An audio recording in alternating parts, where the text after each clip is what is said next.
우리가 지난주에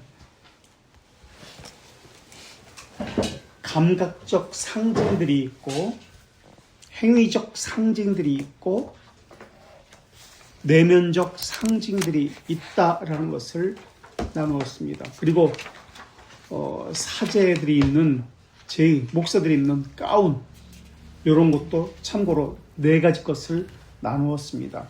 그래서 감각적인 거, 행위적인 거, 내면적인 상징 이런 것들을 나누었는데요. 오늘은 예배 요소가 무엇이 있는지를 구체적으로 들어가 보도록 하겠습니다. 자, 예배 요소에 들어가야 할 것은 우리가 우리 예배를 참고해서 보도록 합니다. 어떤 요소들이 들어가야 될까요? 예배 요소. 하나님을 바라는 것이 들어가야 되겠고, 또 고백, 회개라든지 겸손, 통회 이런 것도 들어가야 되겠고, 또 용서의 확신이 들어가야 되겠고, 또 감사와 찬양이 들어가야 되고, 또 뭐가 될까? 감사, 찬양, 경배, 찬양. 시키면 맛있어. 순서대로 우선. 그 다음에 뭐 10가지 언약의 10계명 이런 것도 들어가야 되겠고. 근데 꼭 들어가야 돼? 꼭 들어가야 돼? 10가지 언약의 말씀 10계명이 안 하잖아 다른데. 꼭 들어가야 돼 이거? 어떤 건 빼면 안 돼? 그렇지 않으면 길은데? 시간도 오래 잡고 먹는데? 찬송 한 서너 가지 우리가 한 4개 이렇게 하나 둘 셋 넷 5개 많이도 안 해. 5개죠? 하나 둘 셋 넷 5 6개네. 6개였는데 그 중에 한 3개 못해도 한두 개 빼면 안 될까? 왜 안 돼요? 너무 긴데.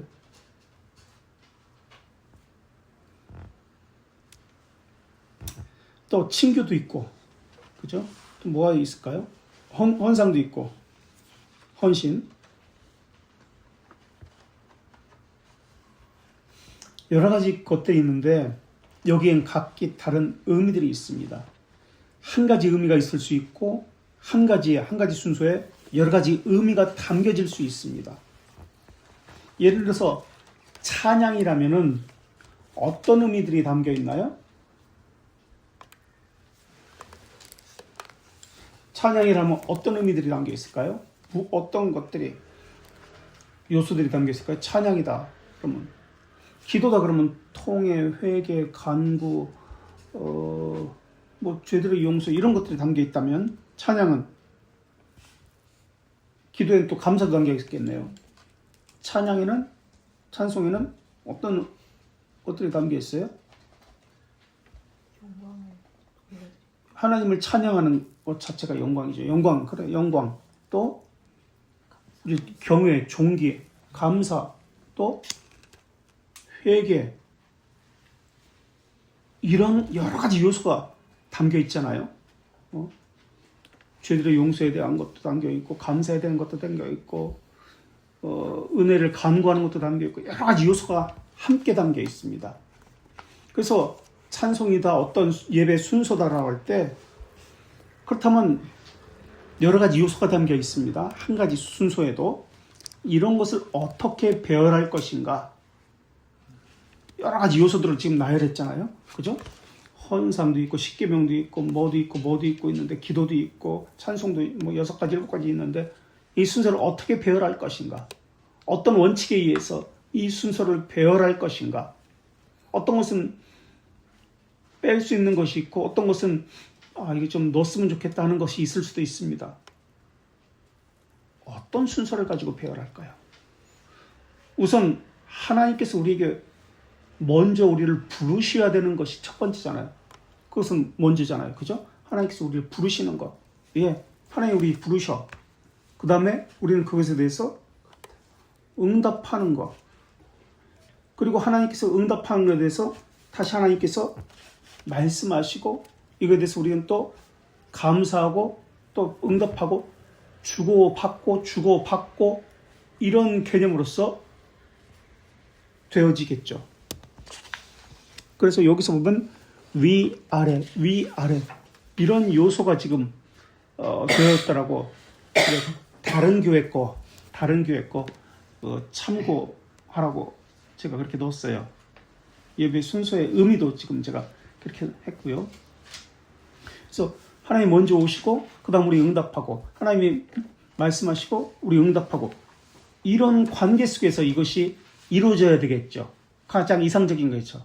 자, 그렇다면 어떤 순서로 또 구체적으로 넣어야 할 것인가? 우선 이것을 필요해 세 가지 순서가 기본적으로 들어가야 되는데 하나님 경배함, 하나님께 헌신, 하나님과 교제 이런 요소가 있어야 되겠죠? 그죠? 우리 측면에서 하나님을 경외하는 거, 하나님께 헌신하는 거, 하나님과 교제하는 요소 이런 요소들이 있어야 되겠죠? 우리 측면에선.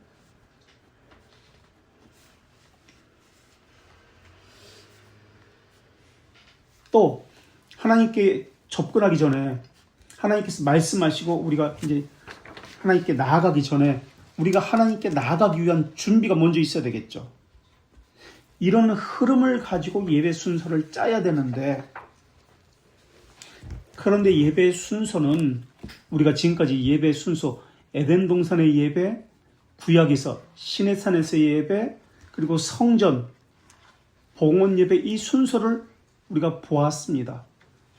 그 에덴 동산의 예배가 시내산 예배 그리고 성전 봉헌, 솔로몬의 성전 봉헌 예배 순서가 동일했습니다. 단지 차이가 있었다면 무엇이 에덴 동산과 출애굽의 예배가 차이가 있었죠? 무엇이 더 추가되었죠? 어떤 것이 추가되었죠? 에덴 동산의 예배에서는 죄와 타락이 없었어요. 그죠? 근데 타락 이후에는 어떤 것이 추가됐죠? 제사. 그리고 죄들의 용서에 관한 문제가 더 추가됐습니다. 이것만 제외하고는 다 순서가 일치했습니다. 그래서 우리가 이것을 살펴보았는데, 그러니까 고대 예배, 그 에덴 동산의 예배의 확장이 지금까지도 오늘날도 그 예배의 확장이 그러니까 일치성, 통일성이 지금까지의 예배도 오늘날 예배도 이어져 와야 한다는 것은 우리가 기본적으로 세워야 한다는 것입니다. 그죠? 성경에서 근거해서 계속 일치되어 왔으니까 모든 예배가 지금 제사가 일치되어 왔으니까 거기서 우리도 역시 확장시켜서 이어져 와야 돼요. 그 기본적인 요소는. 단지 지금의 예배와 구약의 예배의 차이는 또 무엇일까? 아까 에덴 동산에서의 예배와 구약, 죄를 짓고 난 이후의 예배는 제사와 죄들의 용서가 들어가 있었어요. 그죠?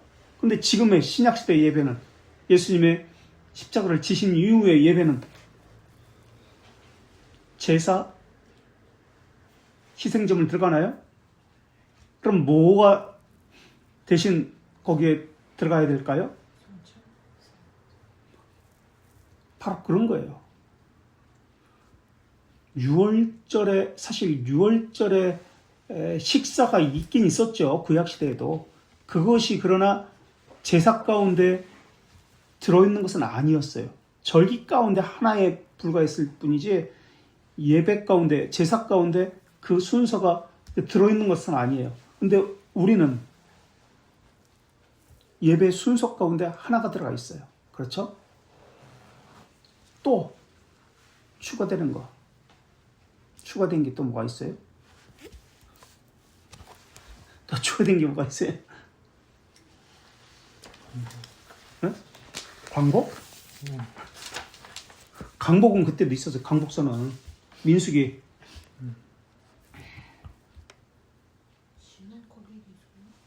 신앙 고백? 그것도 있었지. 헌상. 너무 기도는 있었잖아. 주기도는 없었지만 기도는 있었지. 세례? 세례? 아까 성찬 얘기했잖아 우리가. 성례라고 했지. 세례와 성찬, 성례.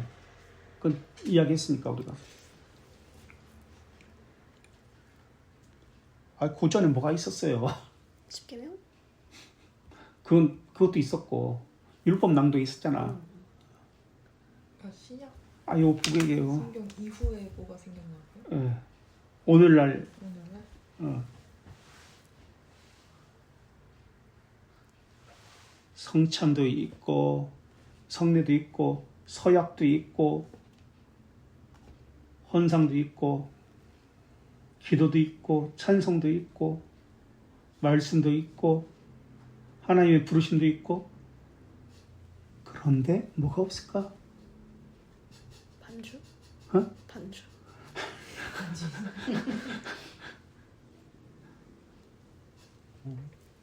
어? 신앙 고백도 있잖아. 신앙 고백도. 건지? 어렵다. 자, 우리가 에덴 동산의 예배를 다시 한번 이야기합시다. 우리가 이미 이야기한 건데, 에덴 동산의 예배 확장이니까 고대 족장들의 예배, 시내산의 예배, 다윗의 예배, 회당 예배를 하나씩 가지고 지금까지 살펴봤는데, 우선 에덴 동산의 예배는 처음에 무엇이 있었죠? 하나님의 부르심. 그렇죠?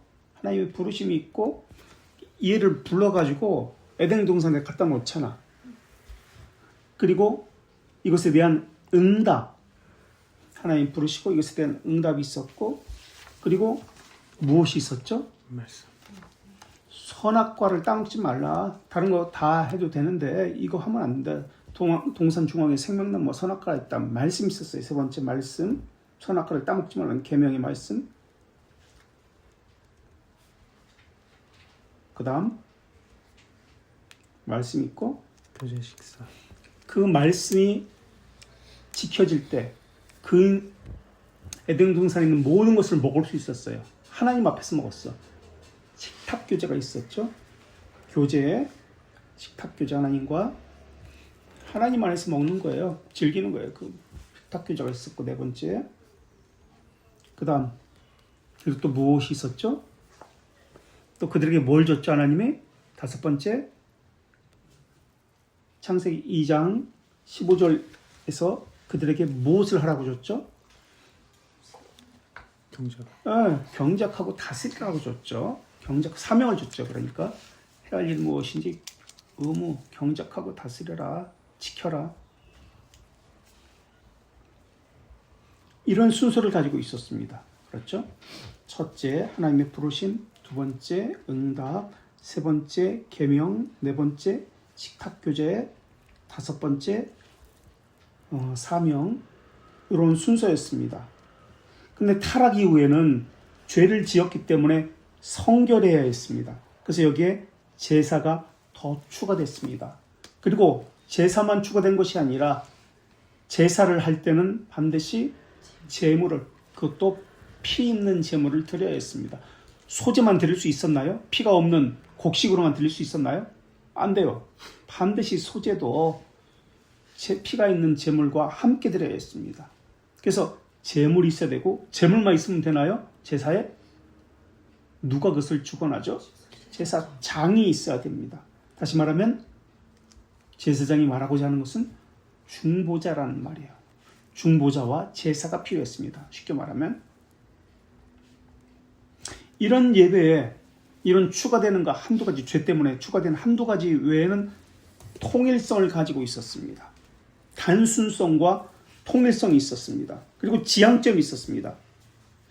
자, 그런데 이런 예배의 흐름 가운데, 성경에 나타난 예배의 흐름인데, 만약에 우리가 이 예배 순서를 앉았다 일어났다 앉았다 일어났다 계속 처음부터 끝까지 이렇게 한다고 쳐봐요. 앉았다 무릎 꿇었다, 앉았다 일었다 무릎 꿇었다, 계속 이렇게 한다고 생각해봐요.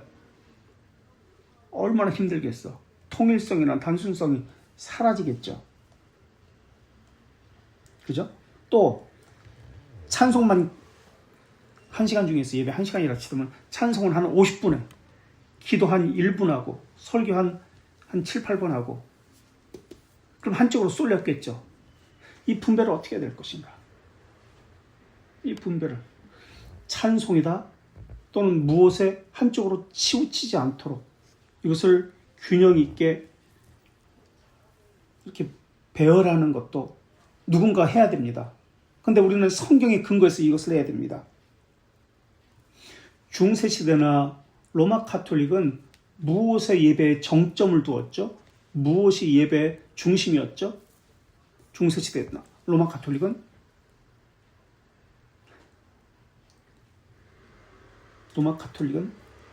중세는 무엇이 예배의 중심에 있었어요? 개혁파는 무엇이 예배의 중심에 있나요? 정점에 있나요? 이렇게 가면서 정점, 산꼭대기로 올라가는 신의 산에서 꼭대기에 올라서 말씀을 받습니다. 그래서 개혁파는 말씀이 중심에 있어요. 그래서 우리는 교회를 말씀 들으러 간다, 좋은 말씀 들으러 간다라고 그렇게도 표현합니다. 그렇다면 성공회는, 성공회 아니라 로마 카톨릭은 네? 네. 성례인데 이제 성찬이 중심이죠. 그죠? 그럼 말씀 들으러 가지 않아요, 거기는. 말씀이 없기도 해. 아주 짧게 하기도 하고. 그리고 말씀은 바티칸에서 전 세계 동일하게 내려줘요. 그래서 전주에 내려줘, 주보로. 그래서 그거 읽으면 돼. 그래서 그들은 예배의 중심이 성찬에 있어요. 예수님의 임재이기 때문에, 가시적인 임재이기 때문에. 성공회는, 앵글리칸 처치는 그들은 중심에 무엇이 있을까요? 우리는 말씀이라고 했어요. 로마 가톨릭은 성찬이라고 했어요. 성찬이라고 말하는 것은 보는 예배야. 그죠? 보는 예배야. 우리는 듣는 예배야. 말씀은. 성공회는 예배의 중심에 무엇이 있을까? 그들은 예배를 기도하러 가요. 기도가 중심에 있어요. 그래서 영국 성교회는 기도하러 가고 장로교회는 설교에 들어간다. 그래서 우리는 어떻게 얘기해요? 설교 들어간다, 교회. 좋은 말씀 들어간다, 그렇게 얘기해요. 또 어떤 사람은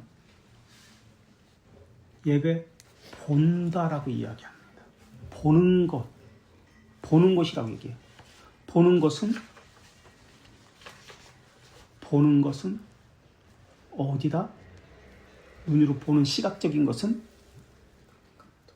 로마 가톨릭. 듣는 것입니다. 우리는 이것이 중심에 있습니다. 행하는 것은 요즘 자유주의 예배입니다. 행하는 것. 직접 참여해서 무언가 행하는 예배입니다. 자기들이. 그것을 그들은 예배라고 이야기합니다.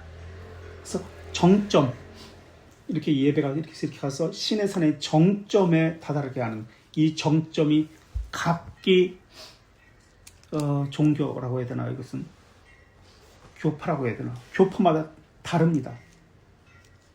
또 예배 순서를 아까도 얘기했지만 잠깐 앉았다가 잠깐 일어섰다, 잠깐 앉았다, 주기도문 할 때는 무릎 꿇었다가 찬송할 때는 일어섰다가 이렇게 왔다 갔다 불균형 있게 해서도 안 됩니다.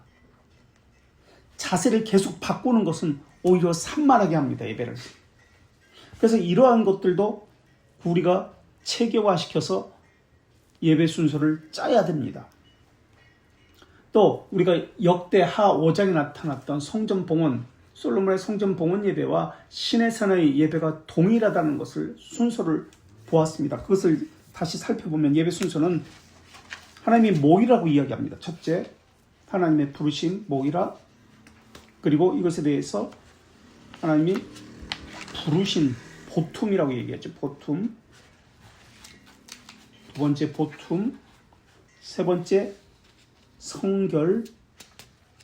네 번째, 중지자가 있어서 중보자. 다섯 번째, 하나님 계명의 선포. 그 계명을 선포했을 때 다섯 번째. 여섯 번째, 그 계명에 대해 순종의 약속, 순종 약속. 여섯 번째, 순종을 약속한 언약에 대한 계약 체결이죠. 순종 약속. 그 다음 일곱 번째, 제사, 번제와 화목제를 드리죠.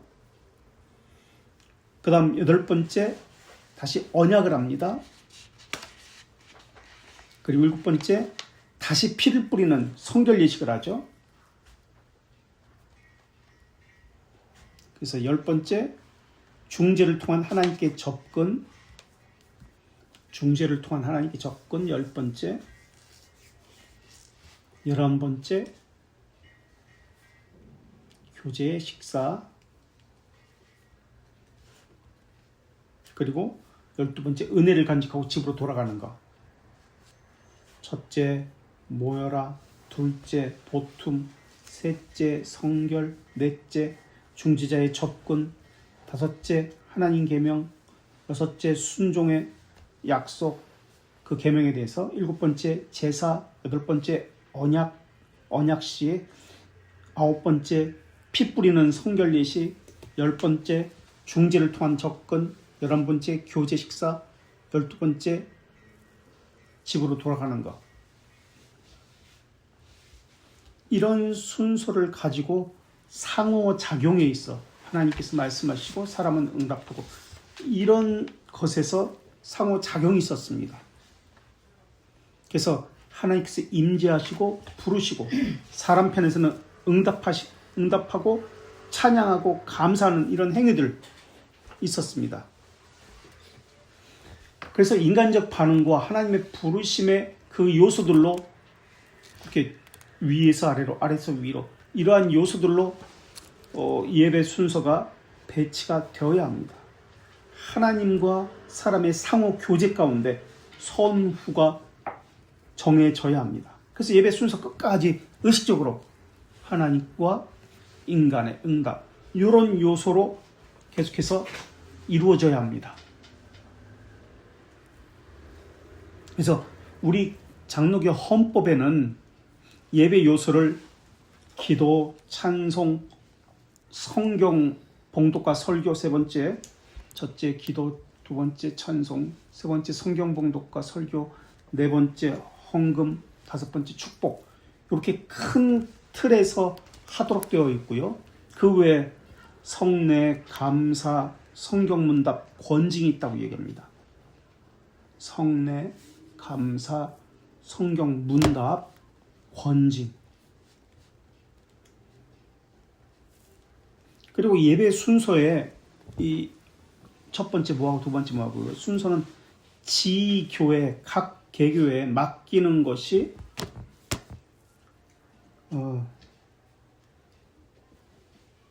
이 장로교의 특징이다라고 이야기합니다. 그렇다고 무질서나 방임이 아닙니다. 질서 가운데에서 예배 원리를 통한 질서가 여기에 있어야 한다고 이야기합니다. 자, 그렇다면 우리는 어떤 원리를 가지고 예배가 짜였을까? 어떤 질서를 가지고 이 예배가 짜여졌을까? 이것을 또한 봐야 합니다. 왜 그렇게 짜였을까? 어떤 원리로? 왜 어떤 질서를 가지고 이 예배가 그렇게 짜였을까? 이것을 봐야 돼요. 자, 그리고 예배를 위한 보조물이 예배를 방해해서는 안 됩니다. 예배에 집중하고 있는 것을 방해하면 안 됩니다. 예배 외적인 것이. 그래서 우리는 주보를 만들잖아요. 예배에 방해가 되기 때문에, 집중하기 때문에. 물론 도움이 될 수도 있겠지만 예배 인쇄물인 주보를. 감리교에서는 예배를 세 가지 것으로, 큰 요소로 이야기합니다. 네 가지. 경배, 고백, 말씀, 헌신. 이렇게 네 가지로 얘기합니다. 큰 틀을. 감리교회는 경배, 고백, 말씀, 헌신. 개혁파는 삼중적인 틀을 가지고 이야기합니다. 세 가지 삼중적인 경배, 감사, 말씀 선포와 헌신. 말씀 선포와 헌신 같이 얘기합니다. 경배, 감사, 말씀 선포와 헌신. 감리교와 개혁파가 다른 점은 고백과 말씀 선포가 다릅니다. 개혁파는 세 부분으로 되어 있어요. 첫 번째가 경배 부분 순서입니다. 우린 지금 큰 틀 이야기합니다. 큰 틀. 개혁파는 경배, 감사, 말씀 선포와 헌신이라는 세 가지 틀을 가지고 있습니다. 경배, 감사, 말씀 선포. 감리교는 경배, 고백, 말씀 선포, 헌신. 자, 우리 개혁파 첫 번째가 경배 부분입니다. 경배 부분에는 어떤 요소들이 또 구체적으로 들어가 있을까요? 경배 부분 순서에는 하나님을 경배하는 부분은 어떤 것들이 들어가 있을까요? 여러 가지까지 들어있겠죠. 찬송도 들어가고 기도도 들어갈 수 있고 송영이라고 이야기하죠. 처음에 하나님을 찬양하는 송영, 경배와 찬송. 우리 찬송가 보면은 앞에 송영이라고 이렇게 쓰여 있어요. 그리고 경배와 찬송이라고 쓰여 있어요. 경배와 찬송 부분에서는 요 찬송을 부릅니다. 송영, 경배와 찬송. 다른 거 안 불러요. 신앙 고백적인 이런 거 안 불러요. 이유가 있어요. 그래서 송영, 찬송을 부를 때도 이제 자신의 고백적인 찬송이 있고 송영 찬송이 있고 경배 찬송이 있고 또 뭐 무슨 찬송이 있고 여러 가지 찬송이 있어요. 가정에 대한 찬송이 있고.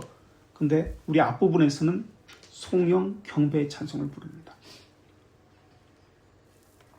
성시교독도 하죠. 보통 장로교에서. 성시교독은 왜 하는 거예요? 성시. 그건 시편 찬송이에요. 시편 찬송 대신 그걸 하는 거예요.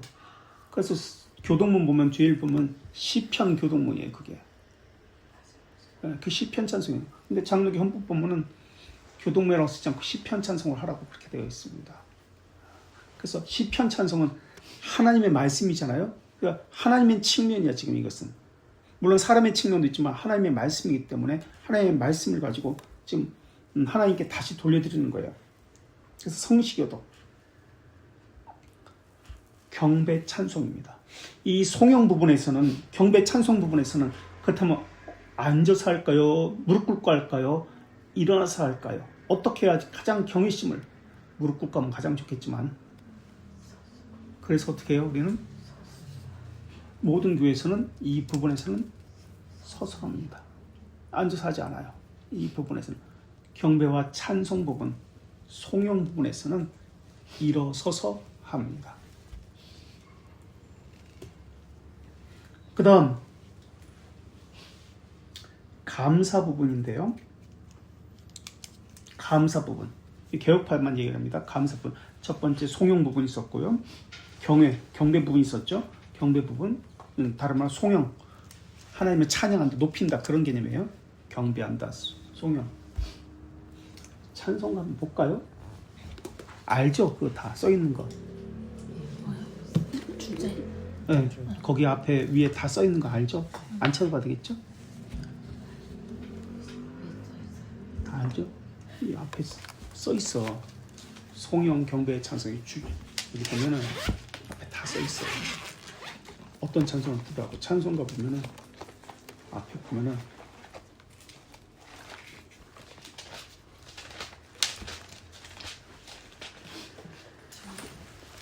이렇게 보면은 앞에 구원, 천국, 송영, 예배, 성부, 성자, 성령 이게 다 써 있어요. 교회 이렇게 제목별로. 그리고 여기도 지금 여기 송영, 여기 경배 찬송, 경배 이렇게 써 있어요. 경배 찬송 이렇게, 경배 찬송, 찬양 이렇게. 이 뒤는 뭐 시련과 극복 뭐 이렇게 인도와 보 이런 거 그런 거 써 있어요. 거기에 맞게. 거기에 맞게 부르는 겁니다.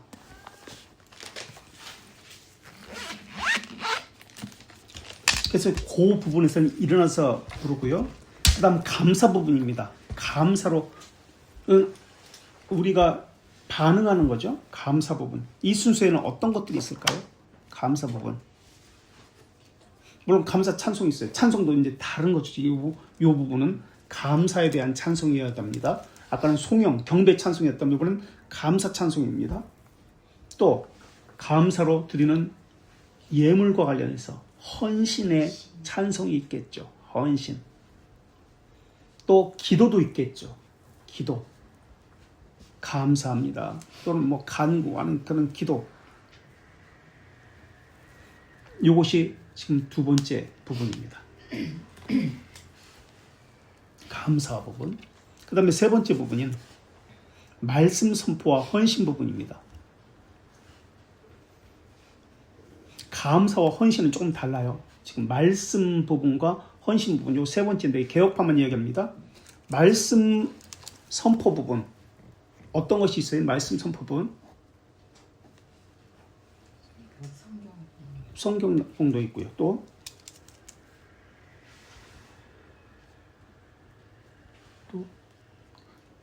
설교 전 기도가 있고 설교 후 기도가 있고 설교가 있고 그 다음에 헌신 찬송이 있죠.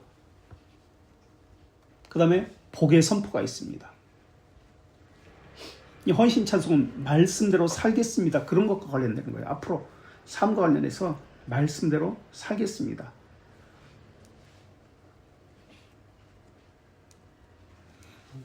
그래서 이런 큰 틀을 가지고 세부적인 것을 우리는 개혁파는 세 가지라고 했습니다. 이 세 가지 틀을 가지고 하나하나 세분된 것을 넣어야 돼요.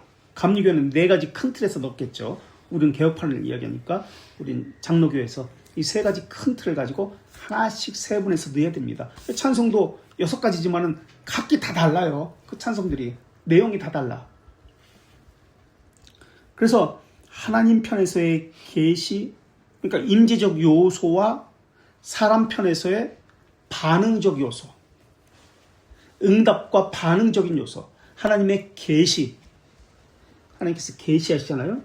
임재적 요소와 하나님의 임재적 요소와 사람의 반응 또는 응답, 이 반응적 요소가 적절하게 상호 관계 속에서 배치가 되어야 합니다.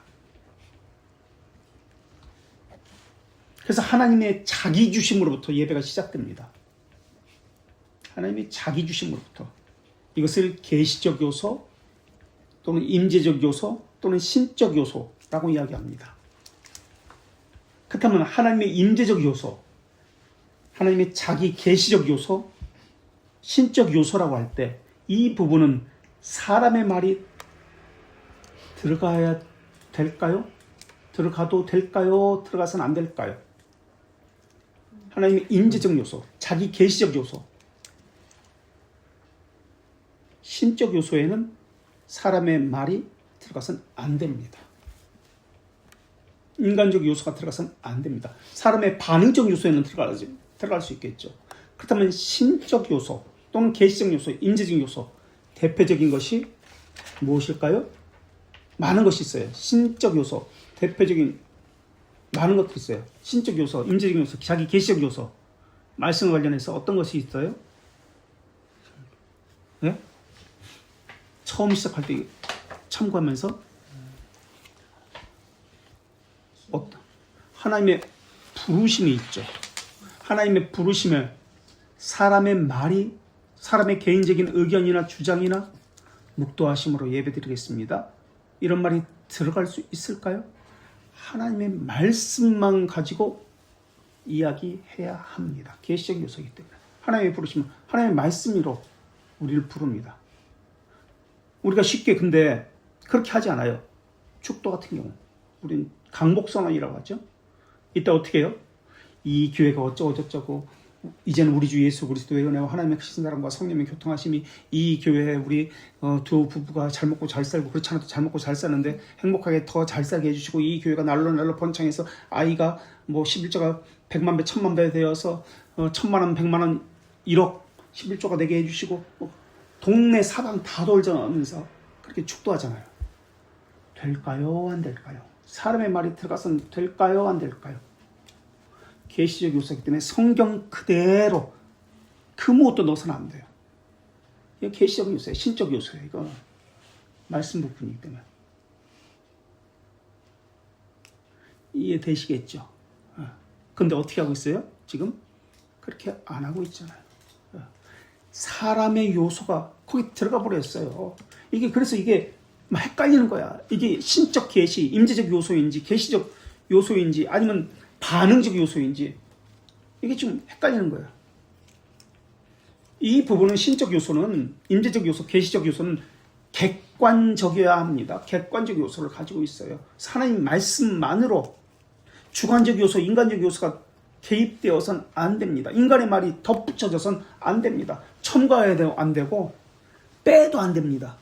그저 하나님의 말씀 그대로 이것이 선포되어야 돼요. 하나님 계시적 요소이기 때문에.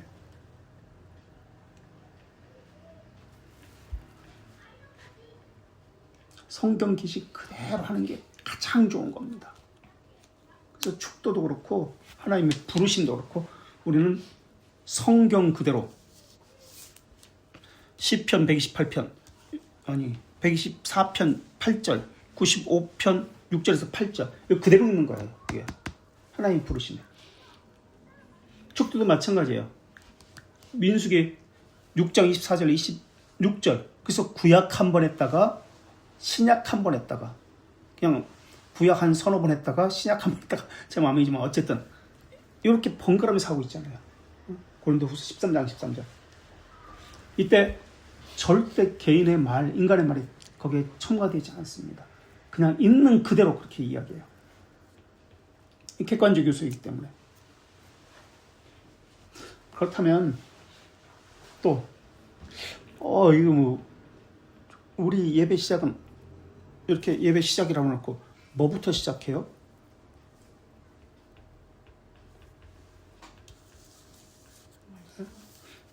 말씀하기 전에 뭐부터 시작돼? 우리 봐봐요. 네? 아니 예배 시작, 성경 봉독부터 시작되죠. 물론. 이 피아노 전주가 이게 하나님 말씀 아닌데 왜 이게부터 시작되지? 너무 힘들지 않나요? 하나님 먼저 우리 부르시는데 하나님부터 시작해야지. 전주 예배를 부르. 이것은 무슨 요소이지? 피아노 전주는 사람이 준비해야 되니까 사람의 주관적 요소인가? 그러니까 응답적 요소인가? 아니면 신적 요소, 객관적 요소인가? 이게 무슨 요소이지? 이게 모르겠다. 피아노 사람이 치는 거 보니까 사람이 마음을 준비하면서 예배를 기다리라고 그렇게 준비하라고 인간적 요소, 주관적 요소 같은데 어떻게 생각하세요? 어떻게 생각하세요? 전주 왜 넣었을까 여기에? 전주 교회마다 다 전주 있잖아요. 이때 목사님들이 등장하기도 하고 찬양대와 함께 장로님들과 예배위원들 등장하기도 하고 그 얘기 이제 다음에 또 이야기할게요. 왜 그렇게 하는지. 그럼 인간적 요소잖아, 그죠? 응답적 요소 또는 인간적 요소 또는 주관적 요소라고 그래요. 마음의 준 보통 다 그렇게 생각하죠. 다 그렇게 생각해요. 생각해주도 않지만 만약에 생각한다면 그렇게 생각해. 혹시 다른 게 아니다. 이거는 하나님의 임재적이고 계시적인 요소다.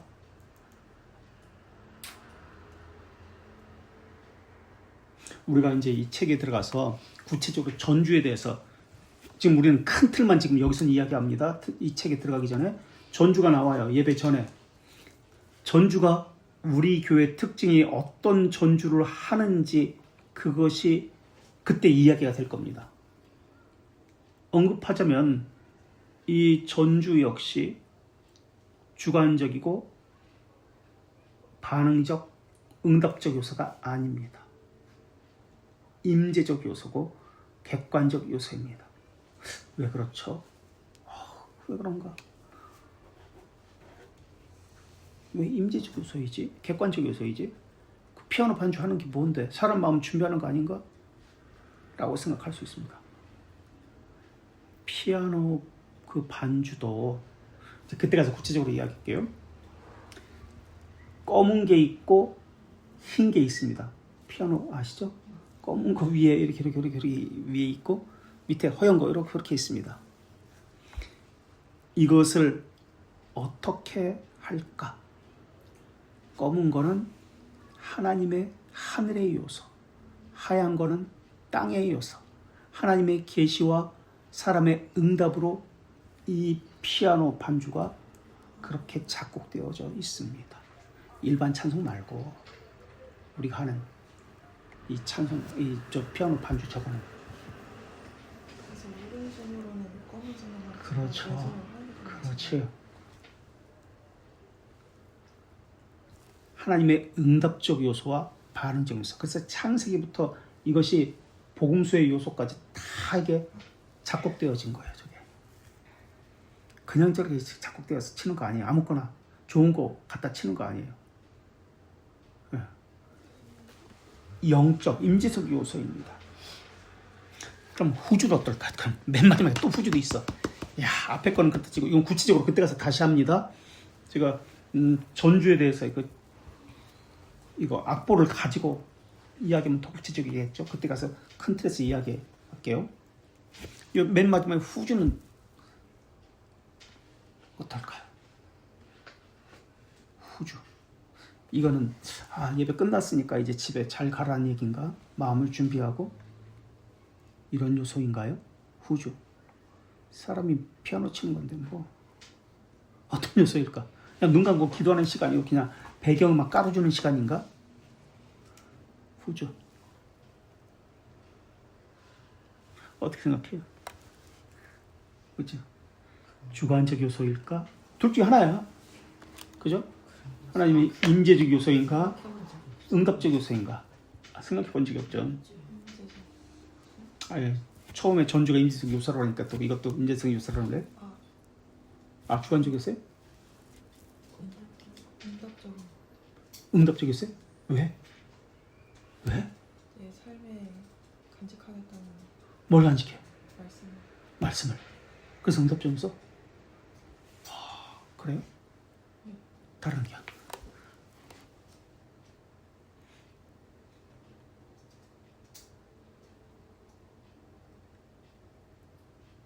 말씀과 함께 가기 때문에 이거 역시 임재적이고 계시적 요소입니다.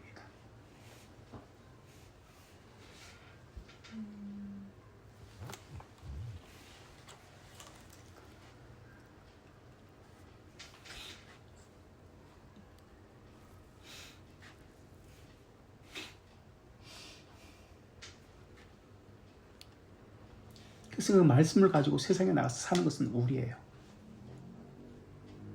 그 말씀을 붙들고 예배 부르면 어떨까요? 무슨 요소예요? 예배로 부름. 예배로 부름 어떤가요? 임재적 요소. 이거 마찬가지 계시적이고 객관적 요소입니다. 성경을 구절로만 합니다. 근데 보통 목사님들은 개인기도 해버려. 오늘 예배에 성령님께서 임재하여 주시옵고 뭐 어쩌고저쩌고 이 가운데 예배를 받아주시옵소서. 사람이 드리는 것으로 그렇게 해버려요. 그러니까 주관적 요소로 예배 시작을 해버려. 그죠? 기억나세요? 목사님이 기도하러 시작한단 말이에요. 예배가. 목사님이 개인 기도로 이 예배에 성령님께서 임재하여 주시옵고 이 예배를 통해서 하나님께서 영광 받아 주시옵고, 그러니까 주관적 요소를 가지고 처음 시작을 한단 말이야. 그럼 맞을까요? 안 맞을까요? 이게 도대체 감리교도 그렇게 안 해. 하나님이 먼저 오셔가지고 임재하시는 것으로부터 우리를 부르시는 것부터 예배가 시작돼야 되는데 목사님이 그렇게 안 해요. 주관적인 요소, 우리가 하나님 불러서 이곳에 오십시오라고 이야기해요. 아니요, 하나님이 우리를 부른 거지. 거꾸로 된 거예요, 순서가. 하나님이 우리를 불러서 이 자리로 데려온 거예요. 에덴 동산에서 보세요. 이 예배는 에덴 동산에부터 통일성과 일관성을 가지고 있다고 했잖아요. 하나님이 불러서 그 자리에 놓은 거예요. 하나님 부르신 거예요. 하나님 먼저 말씀하셔야 돼. 하나님 말씀만 가지고 이야기해야 돼. 근데 그렇게 하지 않아요. 예배는 하나님께서 인간에 대한 봉사입니다. 서비스예요, 서비스. 서비스는 종됨을 이야기합니다. 자신이 종되었다는 것을 보이시면. 그래서 인자는 섬기러 왔다고 이야기합니다. 예수님은 종으로서 오신 거예요. 섬기러 오신 거예요. 낮아지심으로 임재하시는 거예요. 그것으로부터 예배가 시작되는 거예요. 그것에 대해서 인간이 반응하는 거예요. 하나님 먼저 하고 인간이 하나님에 대해서 그 다음에 봉사하는 거예요. 하나님 먼저 우리에게 섬기고 봉사했다는 것을 우리에게 알려주고 이거 깨닫게 된 자들이 하나님께 부르셨기 때문에 나와서 다시 하나님께 섬기고 봉사하는 거예요. 상호작용이에요. 그래서 하나님께서 인간에 대해서 봉사할 때는 반드시 하나님의 말씀으로 다른 거 덧붙이면 안 돼요. 아까 축도도 마찬가지지만 다른 거 덧붙이면 안 돼요. 서비스라는 단어예요. 서비스. 서비스. 그래서 유럽 이태리 사람들이나 독일 사람들 세부스 그래요. 세부스. 인사가 종이란 뜻의 서비스. 세부스. 라틴어 세부스. 종됨을 이야기해요. 종됨. 그래서 요한복음 15장 16절에서 너희가 나를 택한 것이 아니요라고 이야기합니다. 너희가 나를 택한 것이 아니요. 내가 너희를 택하여 세웠나니 라고 이야기해요. 에덴 동산에서 하나님께서 그를 지으시고 택하여 세웠어요. 여기. 그 예배 가운데 그대로 드러나요. 우리가 사랑하면 그가 먼저 우리를 사랑하셨음이니라. 요한 1서 4장 19절에 그렇게 우리가 하나님을 사랑한 거 먼저가 아니에요. 하나님 우리를 사랑하셨기 때문에 그에 대해 반응적으로 우리가 하나님께 사랑하는 겁니다. 하나님 먼저 행하시고 그것에 대한 반응으로 사람이 거기에 응답하는 겁니다. 그래서 하나님의 측면, 계시적, 임재적, 신적 요소가 먼저 있고요. 그런 순서에 의해서 그 다음에 반응적 요소, 주관적 요소, 인간적인 요소가 그 다음에 들어가는 거예요. 그래서 기도, 찬송, 봉헌, 신앙 고백과 같은 것이 말씀, 하나님의 계신 말씀 다음에 같이 붙어 있는 거예요. 이런 순서로 예배가 짜여져야 합니다. 이게 성경적이에요. 언약의 원리예요. 이게 언약. 우리가 원리를 처음에 원리 엄청나게 배웠잖아요. 언약. 무슨 질서의 하나님이고 언약이고 뭐가 있고 뭐가 있어. 이런 것들 많이 배웠잖아요. 그래서 선행 먼저 행하시는 하나님과 후행, 나중에 그것에 대해서 응답적으로 행하는 후행적 요소가 예배입니다. 하나님의 선행과 사람의 후행의 요소로 구성되는 것이 하나님의 선행, 먼저 선입니다. 먼저 행하는 것, 선행과 사람의 후행 요소로 구성되는 게 예배입니다. 그래서 이런 요소가 고려되어서 언약적인 예배 순서가 있어야 됩니다.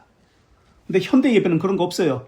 관심 없어. 성경 다 버려버리니까 리더가 또는 목사님이 하나님 여기 임재하여 주시옵소서.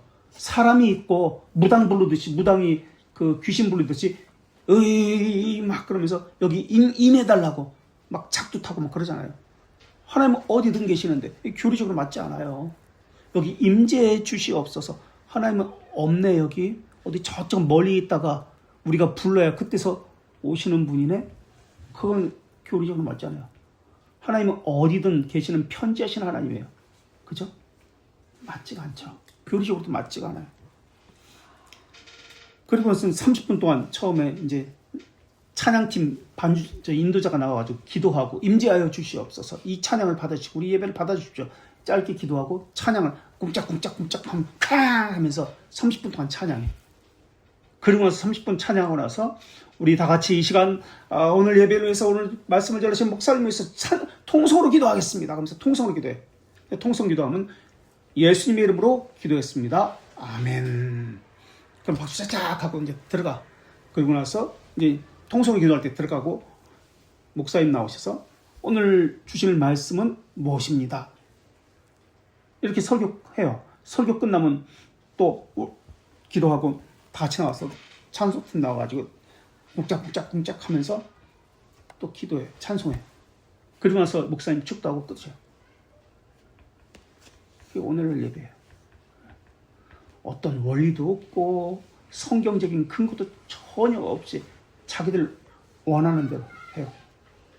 그래놓고 예배에 자유가 있다. 생명이 있다. 예배에는 기쁨이 있다라고 해요.